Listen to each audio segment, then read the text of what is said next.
Bonjour à tous, bienvenue sur Lift Talk, le premier podcast dédié à l'univers du street lifting et de la force, où nous abordons des sujets tels que la programmation, la nutrition, les méthodes d'entraînement pour résumer tout ce qui peut vous aider à progresser sans limite, que vous soyez débutant ou confirmé. Nous sommes Marco et Victor, coach et compétiteurs dans le milieu du street lifting. Nous suivons des athlètes également en powerlifting. Si vous avez des questions, n'hésitez pas à les noter lors du podcast et à nous les poster en commentaire. Le podcast est sur toutes les plateformes, que ce soit YouTube, encore Spotify, Deezer, etc. Bonne écoute à vous.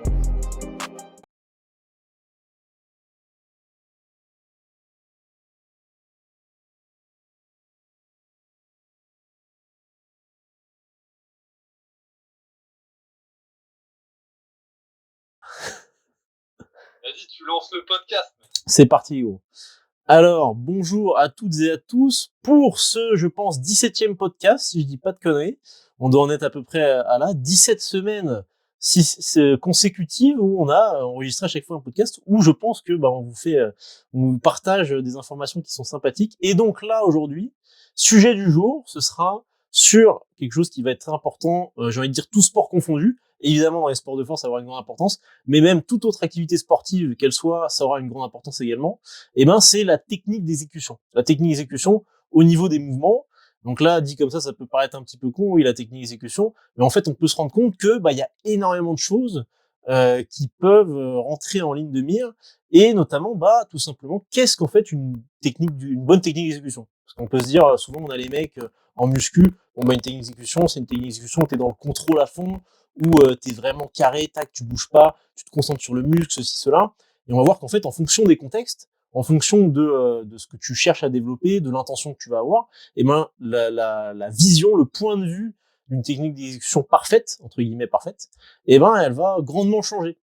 Voire même à tel point qu'elle peut être très très floue en fait à délimiter. Donc Marco, toi, comment est-ce que tu me définirais dans le cadre du street lifting, des mouvements de street lifting, c'est pas facile à dire rapidement, une technique d'exécution entre guillemets parfaite, une bonne technique d'exécution. Quels sont les paramètres qu'elle doit avoir? Une bonne technique d'exécution, déjà, c'est une technique qui rentre dans les règles du sport, déjà. Sinon, sans ça, ça va mal se passer. Et puis après aussi, je dirais tout ce qui est exagération, compensation trop excessive. À part ça, il n'y a pas de technique parfaite. De toute façon, la technique parfaite, elle est propre à chacun. C'est un peu des réponses toutes faites, mais c'est comme ça que ça se passe en réalité. C'est ça. Globalement, de toute façon, voilà, une technique d'exécution qui est bien, comme tu as dit, c'est d'avoir déjà des repères d'exécution, des critères, typiquement pour un squat descendre assez, pour une dips descendre assez, pour une traction monter assez haut, et pas kipper, pas faire ceci, pas faire cela. Pourquoi ? Parce que il faut être capable de se comparer entre les autres quand on fait de la compétition évidemment, et soi-même quand on s'entraîne. Ça, c'est un sujet qui revient beaucoup. C'est-à-dire que oui, j'ai progressé, je sais pas, au squat par exemple, j'ai rajouté 10 kilos sur mon max, mais en fait, ce qui se passe, c'est que je descends 30 cm de moins. Donc là, évidemment, en descendant 30 cm de moins, à chaque fois, à la fin, tu progresseras de plus en plus, mais tu te retrouveras à faire un mouvement quasiment, ce sera des mollets, ce sera une extension mollet finalement. Il y aura plus de flexion de jambes, tu vois. Donc déjà, d'avoir des repères d'exécution, des critères au niveau de l'amplitude, ça va être très important pour définir une exécution commune. Dans un sport, c'est très important d'avoir des règles communes. Donc ça, et ensuite, moi, je rajouterais une technique qui va être sécuritaire. Pour moi, c'est la priorité numéro 1 quand on parle d'activité physique. Et c'est toujours et encore de pouvoir la pratiquer longtemps. Et comment on fait pour la pratiquer longtemps ? Il faut pas se blesser, tout simplement. Ou en tout cas, il faut limiter au maximum les risques que ça arrive. Donc une technique d'exécution qui va être sécuritaire, qu'est-ce que ça va être ? Ça va être une technique, comme tu as dit, qui va limiter les exagérations. Tout simplement parce que quand on rentre dans des positions extrêmes avec des charges très importantes par rapport à ce qu'on est capable de soulever, on va en fait tout simplement finir par se blesser. Il y a toujours un petit peu le dogme de oui, il faut avoir une technique justement très très propre quand je réalise mes mouvements. Le cas typique qui est encore et encore et encore rabâché, c'est la position du dos sur des mouvements comme le soulevé de terre. Typiquement, il faut que je fasse mon max avec le dos parfaitement droit. Moi, souvent, je sais pas toi si c'est le cas, Marco, mais moi en coaching, typiquement au CrossFit, tu vois, quand je demande à quelqu'un, quand c'est sa première séance qu'il fait avec moi, c'est quoi son max au soulevé de terre pour que je puisse savoir un petit peu quoi lui faire faire aujourd'hui, partir sur des pourcentages ou en tout cas avoir un ordre d'idée de grandeur. Et ben il me dit bah alors dos droit j'ai fait tant et après en défixant le dos j'ai fait tant. Ah ouais? Et je lui dis ouais souvent, c'est très Oui. souvent parce C'est que marrant, ça. au CrossFit ça dépend évidemment les écoles, mais quand on a une école un petit peu comme pour ce qui est le cas de l'haltérophilie, et ben on a en fait l'image de il faut à tout prix que le mouvement soit parfaitement propre. Et parfaitement propre, ça veut dire bah typiquement pas défixer le dos soulevé de terre. Si j'arrondis un petit peu mon dos, même si c'est le haut du dos, même si ceci peut là, ce sera pas bon. Donc en gros, il y aura carrément un max avec la bonne technique, un max sans la bonne technique. Donc ça évidemment, bon, c'est un extrême dans lequel il faut pas aller. Mais en tout cas, ce qu'il faut se dire, c'est que si on adopte une technique d'exécution où on va venir mettre des contraintes excessives sur des charges très importantes, en effet, là, ce sera pas une bonne technique d'exécution. Putain, c'est super dur à dire rapidement. Là. Une bonne technique d'exécution, putain, c'est un vrai exercice de, comment on appelle ça, orthophoniste. Alors, une bonne technique d'exécution, putain, mais Théma, même là, j'ai réessayé, c'est super dur. Bref, si vous êtes dyslexique, c'est hyper chaud, tu vois. Si t'essayes de le dire 4 fois d'affilée, c'est comme à minuit quand tu te regardes dans le miroir, la dame blanche, elle apparaît, tu vois. C'est le même principe. Bref. Donc, il faut éviter les exagérations techniques au niveau des positions. C'est-à-dire que, typiquement, en effet, il faut pas venir arrondir, il faut pas faire le chat quand vous faites du soulevé de terre. Il faut pas venir défixer entièrement l'intégralité de la colonne et que là ensuite la barre commence à décoller du sol. Voilà. Donc un certain degré de flexion lombaire pourquoi pas, mais complet pas non plus. Pareil, si vous avez les épaules qui sont pas parfaitement poussées vers l'avant et abaissées au dips, eh ben c'est pas dramatique. Mais si vous les avez qui montent et qui cachent, qui couvrent les oreilles alors que vous faites un max, là déjà c'est un petit peu moins intéressant et que vous avez le buste droit comme ça, la rectiligne, au lieu de l'avoir un petit peu courbé parce que vous engagez la poitrine, là pareil, putain, vous mettez une tension sur les épaules qui est dingue. Donc, une technique d'exécution, c'est une technique qui évite les extrêmes et qui va permettre d'être sécuritaire. Ça, c'est un point qui va être très important. Et l'autre point qui va être très important, en plus donc de respecter évidemment les critères dans le sport, critères d'exécution, eh ben ça va être qui va me permettre d'être performant.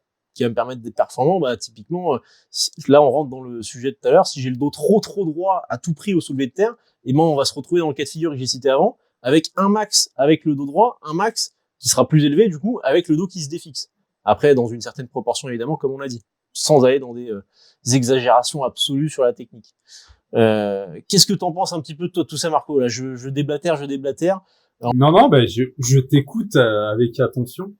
Ouais, bah, c'est ça. Et puis, en fait aussi, ça dépend du niveau de pratique. Moi, je serais plus partisan à un débutant de lui inculquer une technique du coup plutôt académique, parfaite, sans exagération, euh, peut-être même moins adaptée à ses leviers, mais pour qu'il prenne des bons automatismes dès le début. Typiquement, tu parlais du soulevé de terre.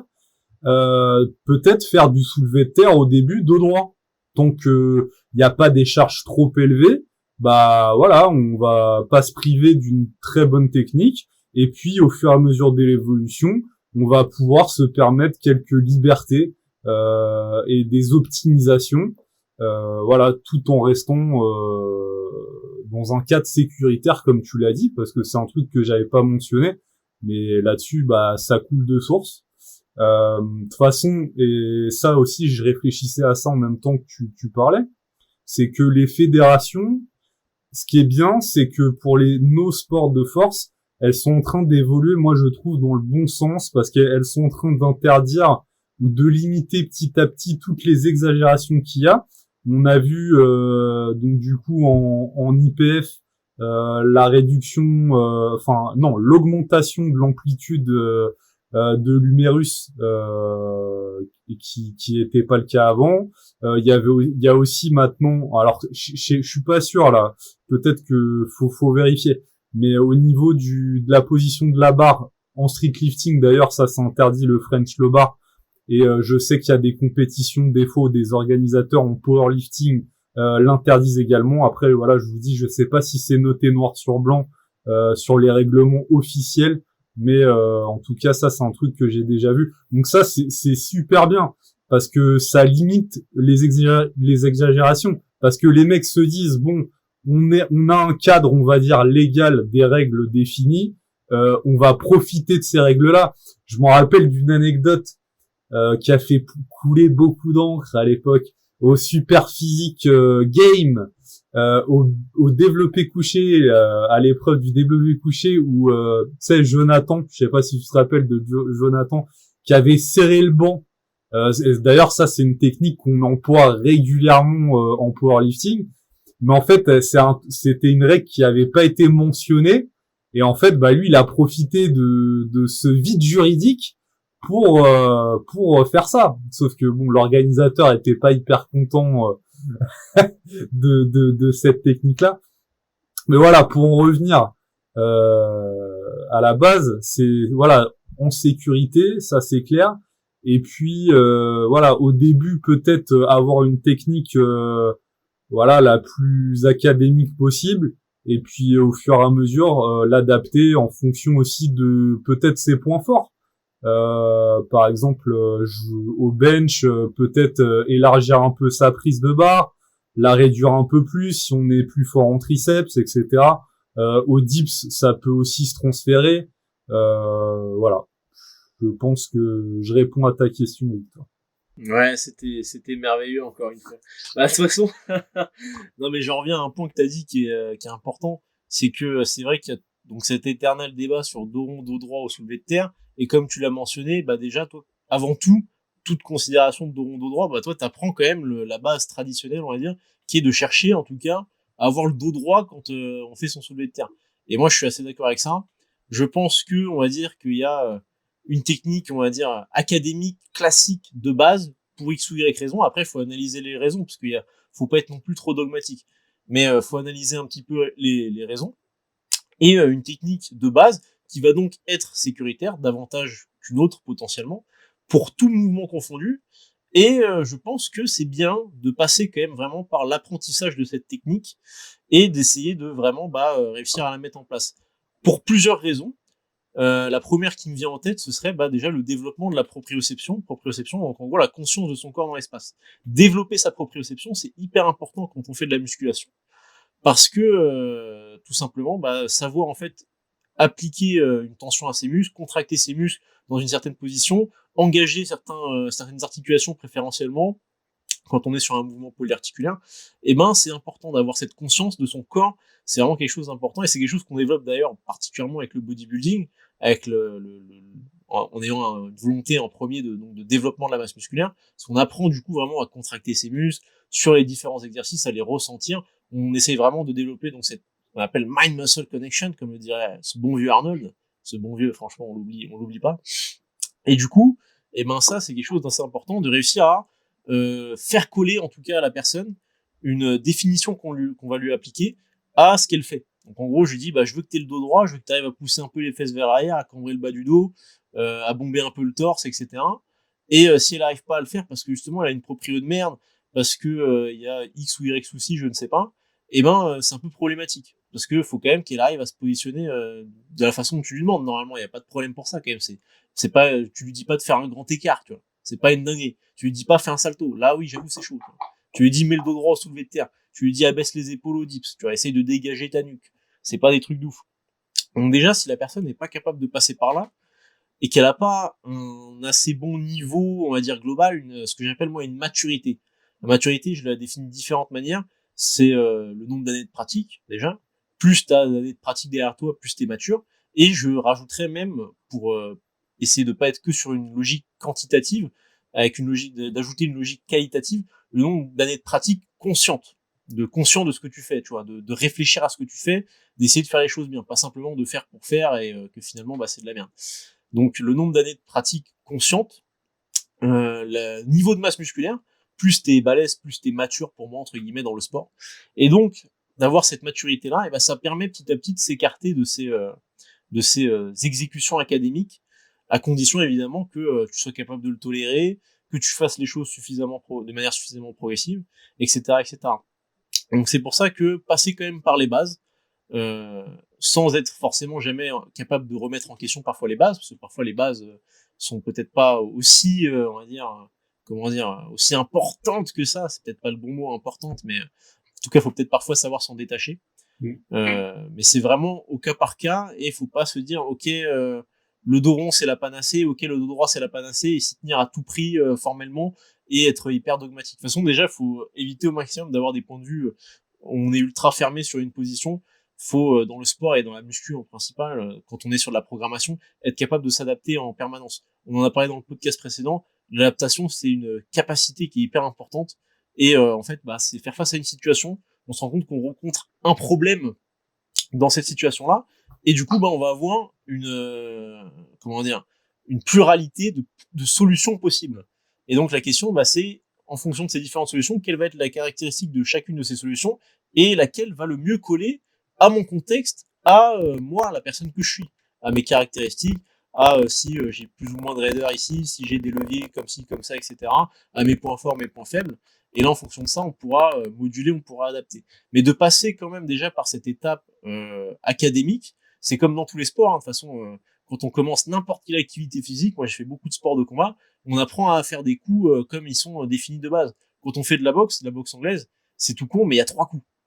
Donc globalement, c'est pas hyper compliqué comme sport, c'est un bon sport de débile, tu vois. C'est direct, bras avant, bras arrière, c'est crochet, bras avant, bras arrière, et c'est uppercut, bras avant, bras arrière. Ensuite, avec les différentes hauteurs, ça fait un petit peu plus de variables possibles, mais t'as 3 catégories de coups différentes, t'as 6 endroits d'où ils peuvent venir, et t'as 12 du coup possibilités entre haut bas. Et ensuite, une fois que t'as appris la logique académique de ok, je lève plus ou moins mon coude quand je fais mon crochet pour avoir mon avant-bras qui est bien perpendiculaire à la zone d'impact, et ben là tu vas pouvoir avoir un petit peu plus de liberté quand tu auras bien maîtrisé le mouvement. Peut-être qu'au lieu de donner ton crochet en étant bien en pronation avec la paume vers le sol, peut-être que tu pourras te mettre en prise neutre, que tu pourras avoir la paume qui vient en gros vers toi, pour adapter, pour aller chercher un crochet peut-être un peu plus ouvert, etc., etc., etc. Et ça se développe en fonction du contexte, ça se développe en fonction de face au mec avec qui t'es, comment tu tournes, etc. Donc c'est encore une fois adapté en fonction des situations. Et c'est cette logique-là d'adaptation, c'est un mot qui est hyper important, qui est vraiment primordial dans le sport en général, qu'il va falloir, c'est cette logique-là qu'il va falloir adopter et autour de laquelle il va falloir raisonner. Donc, je pense qu'on a bien développé ces premiers points sur la définition d'une technique qui va être bonne, on va dire. Si on peut peut-être aussi développer un petit peu justement la logique qu'on a rapidement dit sur l'aspect efficience de la technique. Il faut que la technique permette d'être efficient, et efficient c'est quoi ? Bah, c'est de pouvoir être plus fort en restant économique.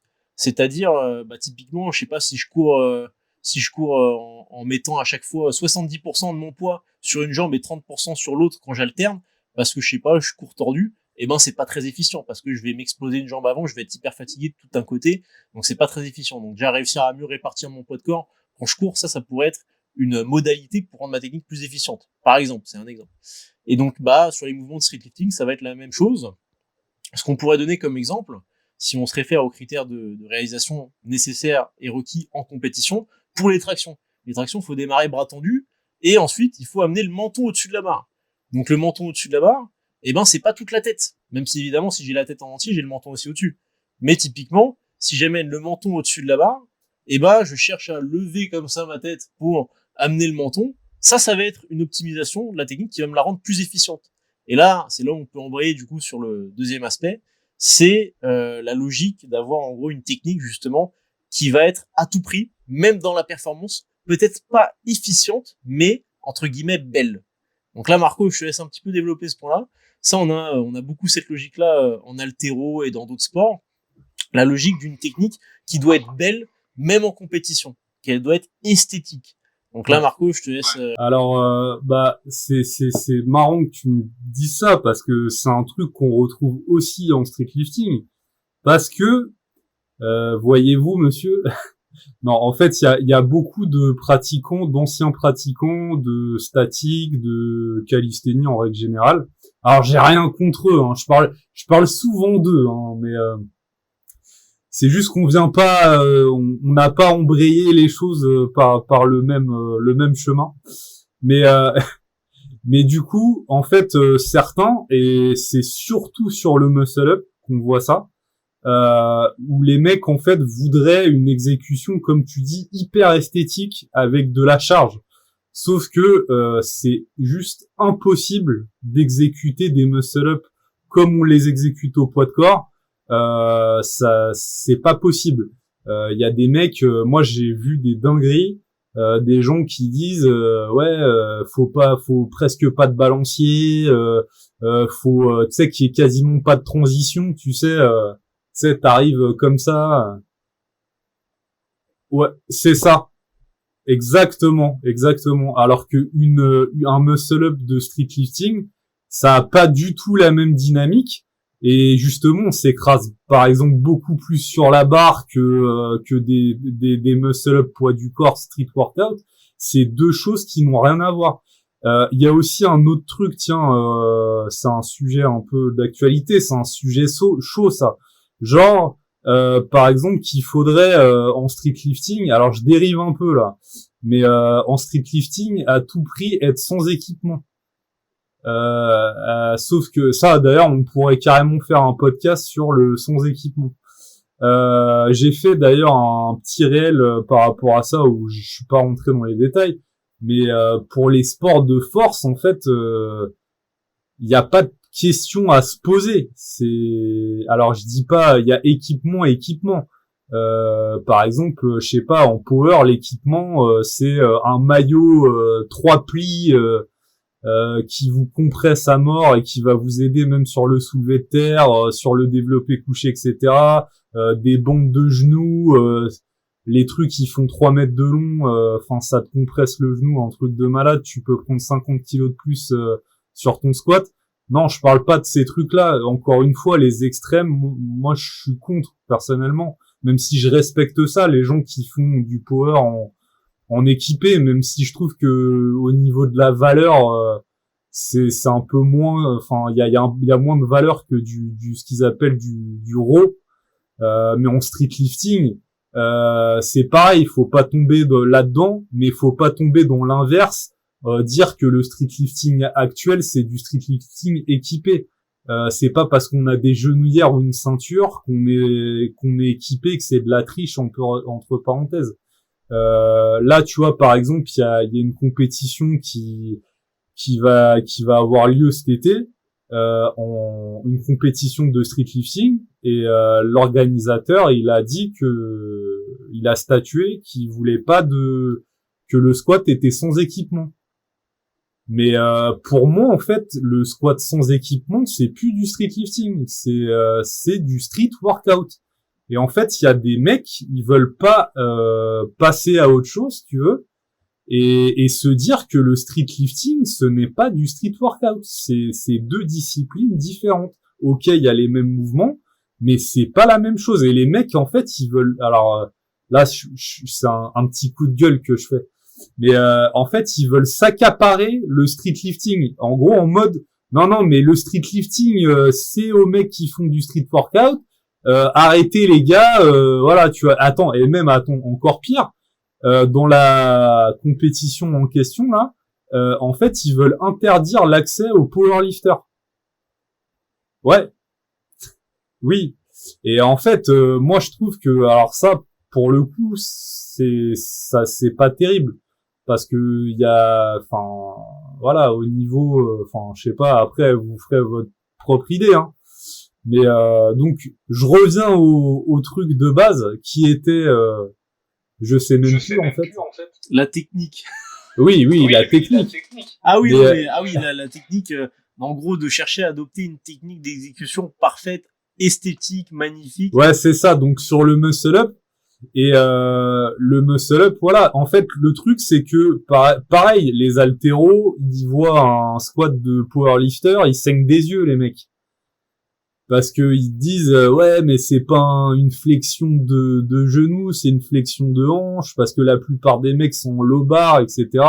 Mais en fait, ce qu'il faut comprendre, c'est que quand on parle de technique efficiente, elle est propre à chaque sport. Tu peux pas dire en tant qu'haltérophile, ouais, le squat c'est comme ça. Oui, si, en fait, tu peux le dire, mais le squat c'est comme ça pour mon sport. Pour mon sport qui est l'haltérophilie. Le powerlifting, ça va se pratiquer différemment. Le squat de power et de street lifting, c'est exactement les mêmes. Donc ça, y a pas de souci. Mais faut arrêter aussi de faire la guéguerre et de faire les mecs, en gros, on détient la vérité, c'est nous qui sommes les meilleurs, c'est nous les plus beaux, etc. Non, en fait, chaque discipline a des exécutions propres aux règles, etc. Enfin voilà, je sais pas ce que t'en penses, Victor, mais je pense que tu me rejoins assez là-dessus, non? Ah bah, à 100%, de toute façon, comme tu l'as évoqué, c'est, c'est les règles, en fait. C'est les critères qui sont demandés en compétition qui dictent la technique. Donc, parfois, justement, pour le pire, on va dire. Parce que c'est vrai que du coup, il y a ces exagérations-là qu'on a pu voir en powerlifting, avec le développé couché. Le développé couché qui était devenu donc un mouvement qui parfois était très très partiel, avec une amplitude vraiment très réduite. Parce que bah, justement, le critère, c'était de venir amener la barre en contact avec la poitrine, d'attendre le press. Une fois que tu as le press, tu pousses la barre. Et une fois que tu as une extension complète des coudes, c'est bon, c'est validé. Donc globalement, c'est là où après, bah, on a des techniques qui sont qui respectent pour le coup le cahier des charges qu'on a nous-mêmes dit. C'est-à-dire qu'elles sont sécuritaires globalement. Si vous avez la mobilité pour, bon bah il y a quand même assez peu de chances que vous fassiez mal au dos en pontant énormément. Franchement, il y a peu de chances que vous vous blessiez là. Ou alors si vous vous blessez, en pontant trop au développé couché, vous risquez de toute façon de vous blesser au dos également sur du squat ou du soulevé de terre. C'est parce que vous aviez un dos vraiment de merde en gros. Mais en tout cas voilà, elle était globalement sécuritaire parce que tu limites vraiment les surétirements au niveau des pecs, des épaules et tout là pour le coup, pas trop de risque. Et elle était efficiente parce qu'elle répondait aux critères de compétition et elle permettait de soulever des charges plus élevées. Simplement, bah, on voit qu'il y a une dérive, la dérive qui est du coup bah, quelque chose qui est beaucoup moins là pour le coup. En fait, c'est un continuum, faut se dire, il y a une sorte de continuité entre l'esthétisme et l'efficience. Et après, je pense que c'est avant tout au règlement de s'adapter en dynamique pour qu'il y ait toujours cet esthétisme, mais en même temps qu'il y ait quand même cette spectacularité dans les charges qui sont manipulées. Ouais, voilà. C'est-à-dire que voilà, si on Ouais. demande à tout le monde du jour au La lendemain, crédibilité, quoi. c'est ça exactement. Ouais. Si on demande à tout le monde du jour au lendemain en powerlifting, en streetlifting, de faire du squat barre haute, sans ceinture, sans genouillère, et là il y a quand même des charges qui vont grandement diminuer. Il y a également des mecs qui vont quand même pas mal se blesser parce qu'il y a des mecs, bah faut le dire, comme on l'a dit, la technique c'est adaptable en fonction de chaque personne. Donc si on fixe une technique qui est strictement la même pour tout le monde, en pensant justement que ça va être égalitaire, ça va être tout l'inverse. Je me rappelle justement, ça c'était un débat qu'on avait eu, c'était à la fac. J'avais un cours à l'époque quand j'étais en STAPS, où en gros on devait présenter un sujet, et ensuite on devait faire un exposé en gros autour du sujet. Ensuite il y avait un débat avec toute la classe, donc c'était assez intéressant. Et le sujet à l'époque c'était justement autour de l'équipement. Et je me rappelle l'exemple qu'ils avaient pris, c'était qu'en gros on a des raquettes par exemple dans le tennis qui sont de plus en plus performantes, qui coûtent très très très très très cher, et qui permettent du coup entre guillemets de mieux jouer, même si évidemment bon voilà, si moi par exemple tu me donnes la raquette de tennis, t'inquiète que je serai toujours éclaté au sol, tu vois. Ça changera strictement rien, mais en gros voilà, qui permettent quand même de mieux performer. Et le débat autour de ça c'était ok, bah le problème c'est que si on permet à tout le monde d'avoir des raquettes, que chacun choisit sa raquette et qu'elles coûtent super cher, bah déjà ça va pas être égalitaire parce que ceux qui peuvent pas se permettre de se payer des raquettes aussi chères, bah ils seront désavantagés. Ensuite, bah ceux qui arrivent à avoir les meilleures raquettes pour X ou Y raison, et ben ils seront avantagés. Donc ce qu'il faudrait faire, ce serait que tout le monde ait la même raquette avec des caractéristiques similaires. Sauf que ça, en pensant être égalitaire, ça ne l'est pas. Pourquoi? Parce qu'il y aura des gens pour qui cette raquette-là, pour X ou Y raison, elle sera hyper adaptée, et il y en aura pour qui elle le sera pas du tout. Et après, il y en aura pour qui ce sera assez neutre, voilà. Comme on dit, c'est un continuum. Et donc finalement, en pensant être égalitaire, en pensant répartir les choses convenablement, bah, ça ne sera pas du tout le cas. Typiquement, si on demande à tout le monde de squatter barre haute, il y aura des mecs qui seront très désavantagés, il y en aura pour qui ça changera peut-être pas grand chose. Et après, bon, pour le coup, si on demande à tout le monde de squatter sans ceinture et sans genouillère, là, pour le coup, ça, c'est vrai que c'est assez égalitaire, tout le monde sera désavantagé. Après, c'est le même principe, si je fais le parallèle, si on demande à tout le monde de jouer sans raquette au tennis, de taper la balle avec la main, bon, voilà, tout le monde se fera chier aussi, tu vois. C'est le même principe. Mais globalement, ce qui rentre aussi en compte, c'est l'aspect sécuritaire, comme on disait. Et comme on l'avait déjà évoqué dans un podcast précédent, pour moi, et Marco m'avait rejoint quand on avait fait ce podcast-là à l'époque, la ceinture et les genouillères, c'est quelque chose qui nous met davantage en sécurité. Ok, on arrive à soulever plus lourd avec, donc sous-entendu, si on arrive à mettre plus lourd, bah, soi-disant, on devrait avoir du coup le même stress sur les articulations, sur les tendons, sur ceci, sur cela, qui devrait être appliqué, puisque bah si ça me permet de soulever 30 kilos de plus et que ça me décharge entre guillemets de 30 kilos, et ben finalement on y revient au même. Sauf qu'en réalité c'est pas du tout le cas. Même si on arrive à mettre plus lourd dans l'absolu, ça c'est une réalité, et ben dans les faits on est quand même plus en sécurité au niveau du dos. Moi si je fais un cycle sans ceinture, sans genouillère, que je cherchais exactement les mêmes RPE et que du coup bah évidemment je descends les charges, je sais que peut-être que sur un bloc ça ira, j'aurais pas trop mal, mais en 2, 3, 4 blocs, même en faisant bien les choses à côté, je risque d'avoir mal au dos, je risque peut-être d'avoir mal ailleurs, je sais pas encore, je vais pas faire les pronostics, mais peu importe, vous avez compris l'idée. Donc, moi aussi, tu vois, je me suis perdu, j'ai dit plein de trucs. Donc oui, le débat c'était l'histoire de barre haute et enfin pas forcément barre haute, mais en tout cas de faire du squat row. Et ben c'est pas quelque chose qui est très intéressant pour moi. Pour moi, de toute façon, c'est vrai que les règlements ils doivent s'adapter en dynamique, mais ça c'est quelque chose qui pour moi met plus les gens en danger qu'autre chose finalement. Et donc bah qui à nouveau va être inégalitaire parce que bah c'est comme si je dis si t'es à même toi plus de te blesser au dos pour X ou Y raison parce que t'as des leviers qui font que ceci cela parce que de toute façon tu as une faiblesse de base au dos, c'est possible. Hein. On a chacun, on va dire, nos points faibles par lesquels on s'exprime généralement. Hein. Marco, par exemple, il a mal au cul. Bon, ça c'est pour d'autres raisons. Ah, le bâtard. Non, c'est au squat. Globalement, là, il a un peu mal autour des hanches, au pelvitrocantérin, ça s'appelle, les muscles qui relient les os du bassin avec le fémur en gros, et les os du bassin entre eux. Bref, on va pas rentrer plus que dans les détails. Moi, c'est pareil, j'ai mal à la hanche gauche. Et ben, on s'exprime sur des mouvements polyarticulaires. On a des douleurs par nos, comment on appelle ça, nos maillons les plus faibles, parce que c'est eux qui lâchent en premier. On est toujours aussi fort que son maillon le plus faible. C'est pour ça qu'il faut en priorité travailler sur ses maillons faibles. Et je me suis à nouveau perdu. Non, tu parlais de l'aspect sécuritaire de la technique et aussi l'adaptation de la technique en temps réel, enfin par rapport aux fédérations, etc. C'est ça, oui, Voilà. du règlement. C'est ça. Voilà. Donc c'est le règlement qui doit suivre ça, et le règlement, bah, il doit permettre aux gens d'avoir quelque chose qui est égalitaire. Donc des repères d'amplitude qui vont être stables par rapport aux uns, par rapport aux autres, et pas forcément, par exemple, dire une amplitude totale. Ok, quand tu fais ton squat, il faut que tu parcours tant de centimètres. Là, ce serait pas intéressant non plus. Si t'es très très petit, et ben du coup, bref, tu vas devoir faire un squat cul par terre, ce sera pas intéressant. Donc c'est pour ça que vouloir chercher l'équité à tout prix en structurant les comment on appelle ça, enfin bref, les critères de compétition, les critères d'exécution, ce sera pas une bonne idée. Faut trouver des compromis, et des compromis, donc comme on l'a dit, qui restent sécuritaires, qui permettent de pas se blesser, qui permettent de garder le sport spectaculaire et esthétique sans rentrer dans des trucs de cirque où les mecs qui se plient en deux en faisant du comme on dit donc French low bar, même si moi ça me fait mal de dire ça parce que je me dis putain c'est associé aux français, c'est quand même malheureux, putain. C'est quand même malheureux. Le squat barre très très très très basse, donc qui est une exagération.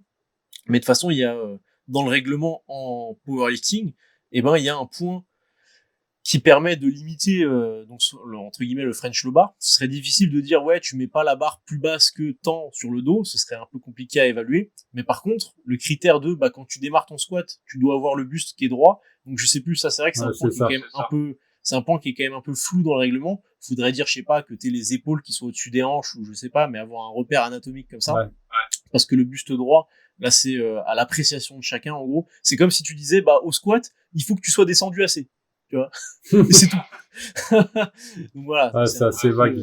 Voilà, c'est ça, c'est pas objectif, c'est subjectif. Donc c'est pas terrible. Mais en tout cas, bon, il y a quand même déjà un point de règlement qui permet de limiter le squat barre très basse, et c'est très bien comme ça. Et il faut de toute façon donc continuer d'avoir ces adaptations qui permettent de limiter ces exagérations techniques qui rendent le sport c'est du cirque en gros, ouais, donc c'est pas terrible, ça donne pas une bonne image. Mais en même temps, il faut s'éloigner de ce côté, comme tu disais, avec ceux qui prônent à tout prix un squat splendide, comment dire, de ce côté ultra rigide, psychorigide, de tu dois avoir une exécution magistrale en respectant certains critères qui eux aussi à nouveau sont subjectifs. Pourquoi est-ce que moi je jugerais pas qu'un squat barre basse, sans rentrer dans une exagération de ouf, serait pas plus beau qu'un squat barre haute finalement, quoi. On s'en branle un peu. C'est quoi cette appréciation? C'est subjectif, tu vois, on s'en bat les couilles. Globalement, c'est un peu des conneries. Ouais. Ouais. Tu m'entends, Vic? Vic? Ouais, je t'entends. Et qu'est-ce que je voulais dire également sur l'aspect efficience technique. Donc globalement, comme on disait, eh ben il faut adapter votre technique par rapport à vous.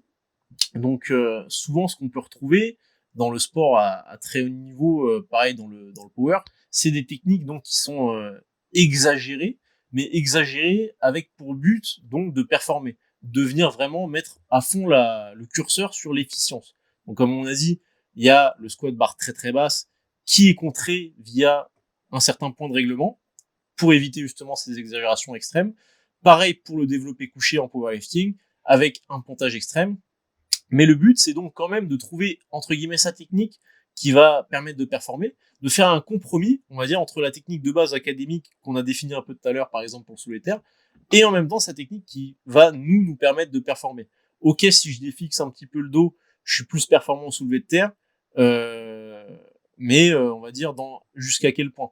Souvent, ce qu'on retrouve sur le soulevé de terre, c'est que les mecs qui démarrent avec le dos très défixé et les fesses un peu hautes, bah, ils vont avoir un démarrage qui va être assez rapide, ils vont avoir un lock qui va être beaucoup plus dur. Les mecs qui démarrent avec les hanches plus basses et plus proches de la barre, et donc sous-entendu avec un dos plus droit, eux, ils vont avoir un démarrage qui va être plus dur, mais après le lock qui sera généralement plus facile. Donc ça, après, c'est à vous de voir en fonction de vos points forts, points faibles, de tester progressivement une technique par rapport à une autre. Ok, je vois que vraiment, moi, le démarrage, j'ai un mal de ouf, j'ai vraiment énormément de mal, peut-être que démarrer les fesses un poil plus hautes avec le dos un poil plus défixé, petit à petit de le mettre en place pour tester, sans dire que ce sera forcément la solution, ça peut être une stratégie à mettre en place. Donc de faire ces compromis-là, ça c'est quelque chose qui est hyper important, c'est d'adapter votre technique progressivement, parce que sinon vous allez changer le stress, vous allez changer le stimulus, et c'est là où vous risquez de vous blesser. De toute façon, c'est les changements trop soudains avec des charges trop extrêmes, donc ça qui est important. Et autre point par rapport à la technique qui va permettre d'être efficient, moi ce dont je me suis pas mal rendu compte, c'est un point dont on parlait avec Marco off juste avant, en off, c'est que quand je coach donc des gens dans le CrossFit, typiquement ce que je vois, c'est des gens qui ont par exemple un squat et un soulevé de terre qui va justement pas être efficient à tout prix dans l'optique de soulever les charges les plus élevées possibles.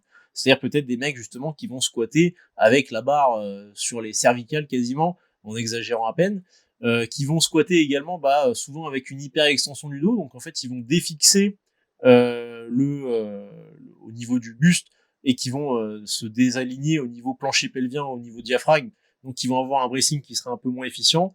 Au soulevé de terre, pareil, ils vont être quasiment en hyper extension, donc ils vont s'éloigner de la barre, donc ils vont entre guillemets raccourcir leurs bras, augmenter leur amplitude. Et finalement, la question, pardon, c'est est-ce que leur technique, qui sur le papier, pour moi, quand je les vois faire, elle me paraît pas efficiente à tout prix, mais si eux, ça fait genre plusieurs années, on va dire, qu'ils pratiquent cette technique-là, qu'ils ont mis en place ces cues-là, qui se sont habitués à se renforcer dans ces positions-là, est-ce que c'est si intéressant que ça, pour des mecs qui ont vraiment pas mal d'années de pratique, de leur dire, ok, change tout, là ça va pas, si tu fais ce que je te dis, tu vas être plus fort. Systématiquement, ce sera pas le cas. De toute façon, il faut que vous vous disiez, ça c'est, peu importe votre niveau, dès que vous changez, que vous modifiez un peu votre technique, que vous sortez de vos habitudes, vous serez ponctuellement un petit peu moins fort. Ça c'est systématique, c'est obligé. Parce que forcément, vous sortez de là où vous vous êtes habitué à faire, etc. Même si ça fait pas très longtemps que vous pratiquez, mais si vous faites avec cette technique-là, vous serez moins fort. Et donc, la question c'est à quel point est-ce que vous serez moins fort et pendant combien de temps est-ce que vous serez moins fort. Combien de temps vous mettrez avant de ressentir les bénéfices, soi-disant, encore une fois, de cette technique qui est censée être plus efficiente. Et si jamais c'est vraiment très très long, voire que ça n'arrive peut-être jamais, parce que comme j'ai dit, ça peut ne jamais arriver, ça n'aura pas d'intérêt en fait de modifier votre technique. Si votre technique, qui soi-disant sur le papier est censée vous rendre plus fort, elle ne vous rend pas plus fort, il n'y a aucun intérêt à la mettre en place, justement encore une fois, dans une logique un peu dogmatique, de respecter des points d'exécution, une sorte de cahier des charges, et que finalement, en fait, ça vous amène pas là où vous voulez être. C'est ça vraiment le truc qu'il faut réfléchir. Il faut raisonner de cette manière-là. À chaque fois, il faut se dire, je fais quelque chose, mais pourquoi je fais quelque chose? Est-ce que je fais quelque chose parce que justement, je suis une logique dogmatique et qui va pas m'apporter nécessairement quelque chose, ou est-ce que je fais quelque chose justement pour en retirer du bénéfice? Et si vous êtes dans le point numéro 2, ce sera beaucoup mieux. vous êtes dans le point numéro 1, bah vous avez une logique un peu trop psychorigide et ça vous fera pas progresser. Parce que t'en penses, Marco, toi, sur la technique? Ouais, moi je pense justement à un athlète que je coach là, qui se reconnaîtra sûrement et qui a une technique particulière sur les dips. Et en fait, cette technique-là ne lui permet pas d'avoir, d'atteindre à une certaine intensité, d'avoir une efficience. Donc, il faut passer par cette case. Comme on dit, on fait un pas en arrière, deux pas en avant. Et c'est ce que tu as dit, en fait, des fois, il faut un certain temps avant de voir le bénéfice de la modification technique. Donc, faut aussi des fois prendre sur soi, mettre son ego de côté. Et ce que je rajouterais aussi, c'est que en tant que coach, on a une vision aussi externe et on peut aussi anticiper certaines choses. Comme par exemple les risques de blessure, on en parlait tout à l'heure. Si on voit qu'une technique est vraiment dangereuse et que l'athlète nous dit ouais mais c'est comme ça que moi j'ai fait depuis le départ et je me sens bien là-dessus, là aussi faut pas non plus être bête et faut mettre des choses en place pour aller vers un truc un peu plus sécuritaire parce qu'encore une fois, on le répète, c'est sur le long terme que vous allez construire vos performances, c'est pas en 3 mois. Donc ça c'est clair. Donc ouais, des fois mettre l'ego de côté, c'est important. Et qu'est-ce que tu disais d'autre aussi par rapport au coaching qu'il faut adapter aussi alors là sur une vision beaucoup plus large du coaching. Par exemple moi ou Victor, on fait de la force. Victor il coach des mecs en CrossFit, il va pas non plus adapter la même approche de coaching avec ces gens-là qui sont beaucoup plus habitués de toute façon à du bar haute, pourquoi? Parce qu'ils font des mouvements d'haltéro et que c'est indispensable d'être en bar haute en fait. Donc faut pouvoir aussi être adaptable. La qualité numéro 1 d'un coach, c'est son adaptation en temps réel, analyser les données et mettre des choses en place en fait en temps réel. Voilà, c'est ça les qualités. Qu'est-ce qu'on pouvait dire d'autre au niveau du coaching? On a fait à peu près le tour, je sais pas, t'as des choses à rajouter, Victor? Ouais, globalement, juste pour rebondir un petit peu sur ce que t'as dit, c'est encore et toujours, comme t'as dit, donc en fait se poser par rapport au contexte, se dire aussi quand on fait un mouvement, par exemple on parlait de l'haltérophilie, et les haltérophiles qui parlent donc du vrai squat versus le faux squat, donc eux ils font un vrai squat. Ceux qui font du powerlifting et du streetlifting ne font pas un vrai squat parce qu'ils font un squat avec une dominante hanche en barre basse. Et la question c'est en fait pourquoi est-ce que toi tu fais du squat? Moi je fais du squat parce que je dois en faire parce que c'est dans ma discipline et je dois soulever la charge le plus élevée possible.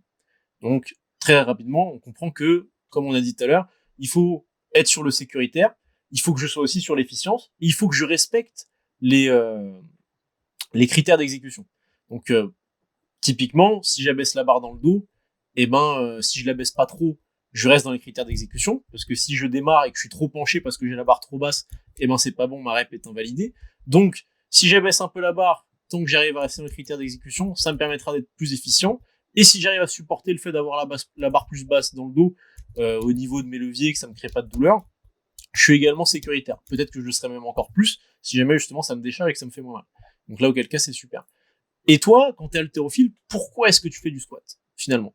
Est-ce que c'est un mouvement que tu as en compétition? Non. Déjà, tu fais pas de squat, tu fais pas de back squat quand t'es en compétition. Tu fais de l'épaule jetée, tu fais de l'arraché. Donc, tu fais des mouvements qui ne sont pas, tu fais pas du back squat, en gros.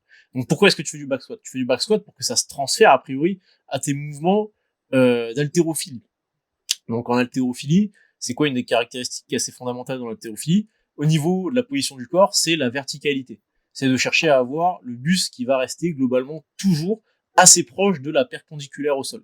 Donc, quand je vais faire un squat barre basse, je vais sensiblement plus me pencher, je vais sensiblement plus m'horizontaliser, entre guillemets évidemment, le but c'est pas d'être parallèle au sol, mais m'horizontaliser, et donc recruter plus la chaîne postérieure, et être sur un pattern qui sera moins transférable à l'haltérophilie. Donc toi tu fais du squat pour développer tes mouvements haltérophilie, même si le squat n'est pas un mouvement haltérophile, donc c'est un mouvement d'assistance, moi c'est un mouvement de compétition pour moi, Et toi, le but, c'est pas nécessairement de soulever dans l'absolu la charge la plus élevée possible. Comme nous, quand on fait des mouvements d'assistance, on cherche pas à soulever systématiquement les charges les plus élevées possibles sur nos mouvements d'assistance. Le but, c'est qu'ils nous aident pour. Donc, pour qu'ils nous aident pour, il faut pas qu'ils rajoutent du stress de manière disproportionnée, et faut que j'ai un transfert. Donc, pour qu'il y ait transfert, faut qu'il y ait une certaine ressemblance, et pour qu'il y ait pas trop de stress, faut que je gère mon intensité, mon volume global dans ma séance, dans ma semaine, etc., etc. Donc, si c'est bien fait, j'ai mon transfert. Donc, globalement, la logique dogmatique du squat pour les haltéros, elle est encore plus stupide, parce que eux, on peut même pas dire qu'ils font du vrai squat, du faux squat. A priori, de base, ils ne font pas de squat. En fait, ils font du front squat à la limite, quoi. À la limite, c'est ça. Si tu recherches vraiment pour l'haltérophilie un mouvement qui a une transférabilité la plus élevée, tu fais du front squat, parce que en fait, à aucun moment tu auras la barre dans le dos et tu feras vraiment un pattern de flexion de hanche, flexion de genou. Tu seras systématiquement à la limite avec la barre devant toi quand tu fais ta réception au clean, quand tu fais un squat clean. Donc, si on cherche vraiment la transférabilité plus, tu fais du front squat. Donc la question, c'est pourquoi faire du back squat? Ce qu'on peut se dire, c'est que, ok, si j'ai vraiment genre un manque de force, admettons, dans les cuisses, que sur le haut du corps, je suis particulièrement fort, et du coup, quand je fais mon squat clean, j'ai pas mes coudes qui s'affaissent, j'ai pas mon haut du dos qui morfle trop, et que c'est vraiment mes cuisses qui sont KO. Et du coup, ce que je peux faire, c'est faire du back squat, parce que je décharge justement la musculature du haut du corps, je me permets de fixer au max le stress sur le bas du corps, et ça me permet du coup de renforcer spécifiquement cette zone-là. À la limite, ça c'est un contexte où du coup ça peut être intéressant pour des haltérophiles de faire du back squat. Mais du coup, globalement, c'est encore et toujours pourquoi est-ce que je fais telle ou telle chose, et est-ce que c'est pertinent? Parce que si tu te dis quand tu fais de l'haltéro, même si c'est vrai que c'est pas un des mouvements de compétition, faut faire en assistance du back squat, parce que c'est un mouvement de base, c'est un mouvement magique quasiment. Sauf que si t'en bénéficies pas particulièrement par rapport à du front squat par exemple, il y a pas intérêt d'en faire en fait. Tu vois, faut pas être dogmatique en se disant faut faire du back squat à tout prix. Pareil, si t'es très très fort sur tes tirages d'arraché, sur tes tirages au clean, fais pas de soulevé de terre. Fais pas de soulevé de terre, ça va te rajouter une fatigue monstrueuse, parce que le soulevé de terre c'est un mouvement qui est hyper taxant, et tu vas pas en retirer beaucoup à part de la fatigue additionnelle. Si par exemple toi t'as un super tirage, mais à nouveau c'est ton squat qui morphe quand tu réceptionnes la barre, et que c'est là où t'es pas fort, rajoute pas du soulevé de terre, parce que justement tu diminues, faut dire, comme on l'a déjà dit, comme on l'a déjà évoqué, t'as une jauge totale, et à chaque fois que tu fais un exercice, tu distribues un petit peu du contenu de cette jauge à chacun des exercices. Donc si t'en distribues énormément pour un exercice qui ne t'apporte pas tant que ça, déjà t'en as beaucoup moins déjà pour les autres qui peuvent t'apporter eux, et en plus tu récupéreras moins bien. T'augmentes ton risque de blessure parce que t'as plus de stress, etc. Donc encore et toujours, ne soyez pas dogmatique, réfléchissez en fonction du contexte, soyez adaptable par rapport aux situations, par rapport à ce que vous rencontrez comme problématique. Encore et toujours, comme on l'a déjà dit tout à l'heure, il faut se dire, ok, là je fais face à une problématique, j'ai tel échantillon de solutions qui se propose à moi, quelle est la solution qui, dans mon contexte, sera la plus intéressante? Donc ça, après, c'est à vous de réfléchir et d'avoir une logique avec plein d'autres critères qu'on a pu évoquer avant, la transférabilité, la sécurité, ce genre de choses, etc., etc. Est-ce que tu as d'autres choses à dire, mon gros Marc? Ouais, c'est ça. En fait, on pourrait carrément faire un schéma, un carré, tu vois, où il y a le contexte personnalisation, contexte personnel, règlement de la discipline, efficience et sécuritaire, en fait, sécurisation du mouvement. Donc en fait, ces 4 points, c'est vraiment le carré de l'efficience du mouvement et d'une bonne technique d'exécution, qui est voilà. En gros, on pourrait finir là-dessus, résumer, synthétiser ça sur ces 4 points. En tout cas, super. Là aussi, on va essayer sur ce podcast-là de diminuer l'énorme respiration de ce gros Victor, parce que le mec qui est un obèse, en fait, ce qu'il vous a pas dit, c'est que il fait 1m50 et il fait PDC plus 50, donc c'est difficile de faire 1 kilomètre en marchant. Bon, dès qu'il y a 10 marches à monter, c'est fini. Ah ouais, le mec AVC direct. Et ouais, donc du coup, ça nous a été mentionné. Et puis j'ai écouté d'autres podcasts et c'est vrai qu'on l'entend énormément respirer.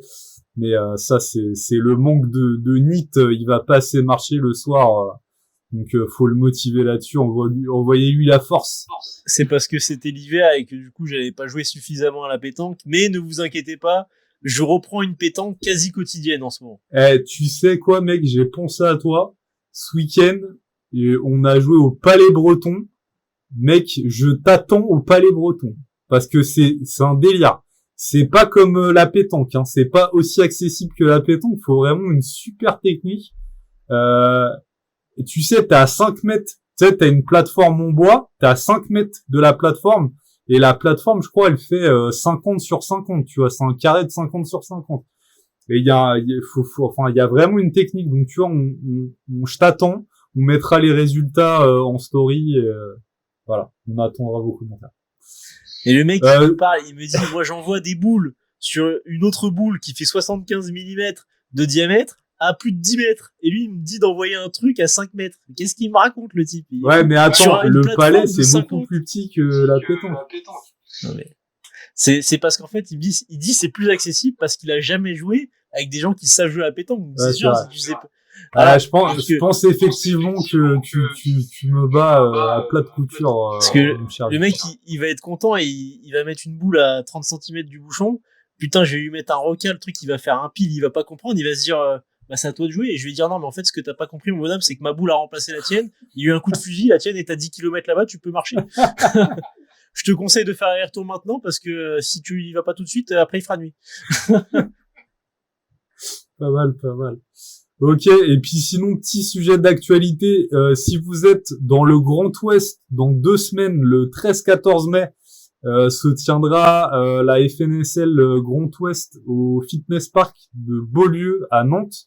Donc on vous attend nombreux, il y a beaucoup de KT qui sont remplis, il y a un bon niveau qui va être représenté. Donc voilà, si vous êtes dans le coin, si vous êtes de passage, on vous attend pour la FNSL. Et sur ce, on vous dit au prochain épisode et à bientôt. Salut. Ciao.